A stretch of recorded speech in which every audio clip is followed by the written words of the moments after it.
Nessa parte do programa, então, vamos continuar com alguns dados sobre essa análise, né, das possíveis causas do aquecimento global. Esse aqui é o trabalho publicado pelo Robert Carter, que é um dos maiores defensores da outra linha, né, da linha dos céticos, né, em contraposição à linha do IPCC.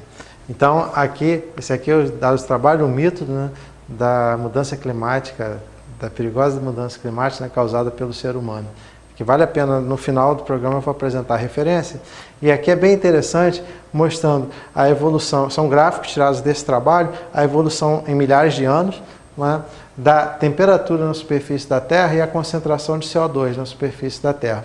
Aqui, uma análise que tinha sido feita antes por um grupo, mostrava que, havendo a variação do aumento da temperatura, havia aumento da concentração de CO2. Então, dizer que o CO2 era uma causa, o aumento da concentração de CO2 na atmosfera era uma causa do aumento da temperatura. Só que quando a gente abre esse gráfico com mais detalhes, você percebe que, na realidade, o aumento de temperatura ocorre umas centenas de anos antes do aumento do CO2. Então, a causa, aqui a gente está falando já de milhares de anos, né? Então, centenas de milhares de anos essa evolução.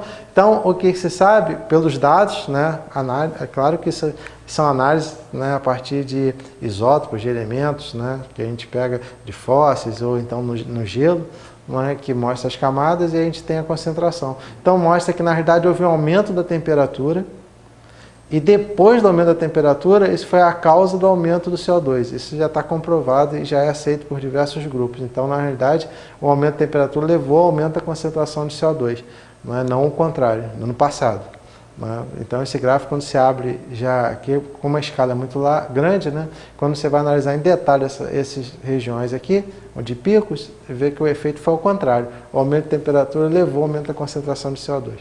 Aqui a gente tem um gráfico mais detalhado, né, mostrando, né, a concentração de CO2, né, e também milhares de anos, como a gente tinha visto, né, e a atividade solar embaixo e a variação de temperatura. Né, é aquele mesmo gráfico que a gente tinha apresentado no início, só que aqui entra embaixo também a variação da atividade solar na superfície da Terra.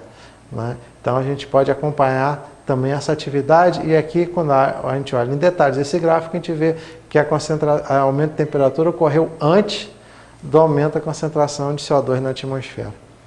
Não o inverso que se imaginava. E esse gráfico aqui, que é o mais importante, um dos mais importantes desse trabalho do Bob Carter, como ele é conhecido, né?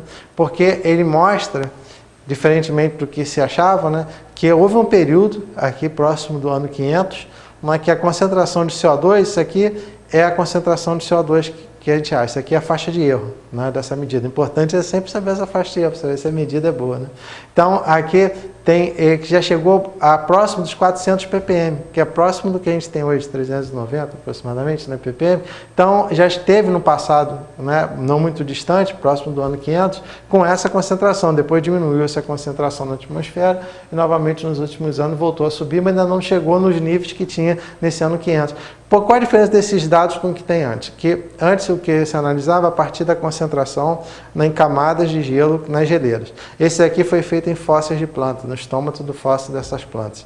Então se acredita que essa medida é mais precisa que as outras, porque há uma mistura, né, no gelo, é o que se acredita, que pode levar a uma medição, dados que podem ser de 30% a 40% menor do que a real concentração naquele período. Então, esse aqui é o que tentam mostrar esse grupo, que é a medição mais correta. Então, vai contra, inclusive, os dados do IPCC, dizendo que nesses últimos milênios, né, nunca houve uma concentração tão alta. E aqui houve, né, nesse ano.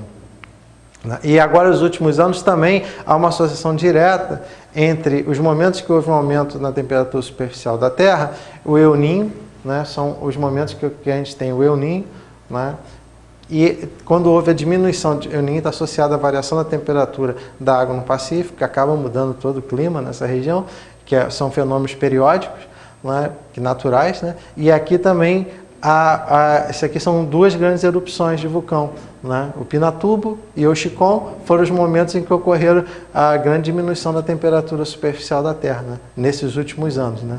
A maior diminuição está associada às atividades dos vulcões.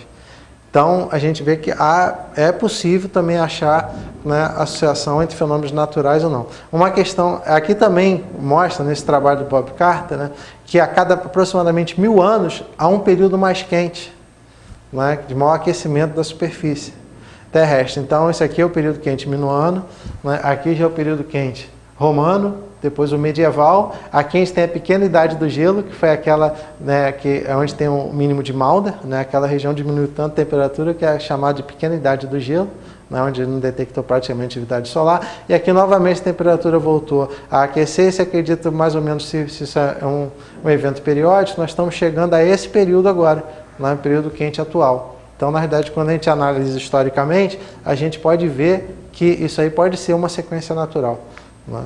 Aqui novamente mostrando a variação de temperatura, né, em intervalos a cada século, né, mostrando como é que variou a cada século. A gente vê que tem momentos que a variação foi muito alta, mas nos últimos 5 mil anos aproximadamente, né, 9 mil anos, né, aproximadamente, né, a variação de temperatura tem sido mais ou menos 2,5 graus Celsius, para mais ou para menos. E nesse momento a gente se encontra dentro dessa faixa. Então não tem nada diferente do que já ocorria. Isso aqui é mais um trabalho também que reforça esses dados. Esse trabalho está aqui, foi publicado, esses dois trabalhos, tanto Bob Carter como esse, foram publicados em 2007, nesse ano, né, que novamente é uma análise dos efeitos, né, o CO2. Claro que ninguém defende, né, a continuação da poluição, né, poluir a atmosfera, poluir aqui a Terra. Claro que são fatores, só que tem um grupo que defende que esses são fatores distintos. Né, nós estamos destruindo a Terra, né, para a nossa sobrevivência aqui. Então isso claro que tem que ser analisado e tem que ser revertido, mas tem que saber se cientificamente realmente o CO2 é responsável pelo aumento da temperatura na Terra, na concentração tão pequena na parte de ppm. Então aqui a gente tem a temperatura média global nos últimos 3 mil anos, né, e nesses últimos anos, se a gente tirar uma temperatura média global nos últimos 3 mil anos, né, que é o momento que ocorreu a pequena idade do gelo, e nós estamos agora, novamente, a temperatura aumentando, nós estamos chegando novamente próximo à média da temperatura nos últimos 3 mil anos, superficial da Terra nos últimos 3 mil anos. Então, isso aqui são dados analisados a partir da temperatura da superfície do mar, né, numa região do Oceano Atlântico. Então, esses dados aqui, novamente, mostram que a gente ainda não está fora desse padrão. É claro que há previsões no futuro, se continuar essa emissão, pode levar a isso. E esse aqui é um dado que é mais interessante, que mostra aqui a atividade solar, né, nos últimos anos, né, sem energia, que chega do Sol para a gente, e aqui a temperatura superficial dos Estados Unidos, regiões dos Estados Unidos, né, pegando a média nos Estados Unidos. Então a gente vê que elas batem certinho a variação da temperatura superficial e os momentos que a atividade solar teve mais intensa e menos intensa. Inclusive, um dado curioso é que nesse período aqui, no início dos anos 70, houve uma diminuição da temperatura superficial da Terra, mas aumentou a concentração de CO2 na atmosfera. Então, se estava associado diretamente ao aumento da concentração de CO2 ao aumento da temperatura, nesse período, essa temperatura superficial da Terra deveria também estar aumentando sempre, não diminuindo nesse período. Então, será que realmente é a causa? Né? Então aqui está em inglês, desculpe, mas é porque esse aqui é o gráfico original desse trabalho que mostra essa variação. E aqui a gente tem o que eu disse, ó, um momento onde houve temperatura do Ártico, né? Foi mais alta, depois diminuiu, depois aumentou. Aqui a atividade solar, ó, acompanha certinho esse gráfico aqui do Ártico, né? Temperatura aqui no Ártico. São vários aqui mostrando a temperatura global, como houve diminuimento, depois o aumento, né? E aqui mostrando o aumento, né, da atividade humana na emissão de CO2. Então, que aumenta intensamente, né, e a temperatura, a variação de temperatura não acompanhou isso nesse período, houve uma diminuição, depois um aumento. Então, são alguns dados curiosos, né, que é necessário um detalhamento maior, ou então um modelo que tente justificar por que ocorreu isso, já que algum grupo tenta responsabilizar aumento da concentração de CO2. Né, isso já acontecia no passado da Terra. Bom, e agora eu vou apresentar as referências, né, para que vocês possam consultar todos os dados que eu estou apresentando aqui, os trabalhos. A primeira referência está aqui em cima, é www.freerepublic.com/focus/f-news/19/03940/posts. Embaixo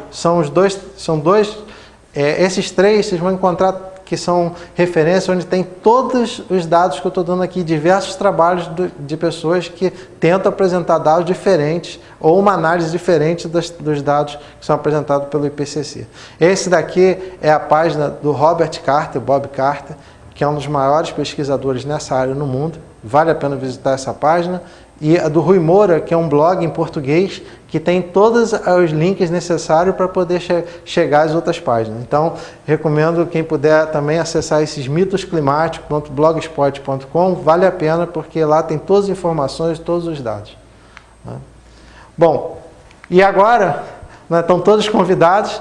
No dia 7, 8 e 9 de dezembro, vai ser realizado o 7º encontro da Liga de Astronomia, no PEA, do Cefet Campus, lá em São João da Barra. Então, desde já estão todos convidados, a entrada é gratuita, a participação é gratuita, e lá nós vamos estar discutindo aquecimento global, o efeito do sol no aquecimento global, estar discutindo todos os temas novos relacionados à astronomia, vão ter curso, atualização, vai ser muito legal. Espero contar com a participação de todos. Bom, agradeço a atenção de todos, o programa está sendo gravado no estúdio Cefet Campus. Até a próxima edição do programa.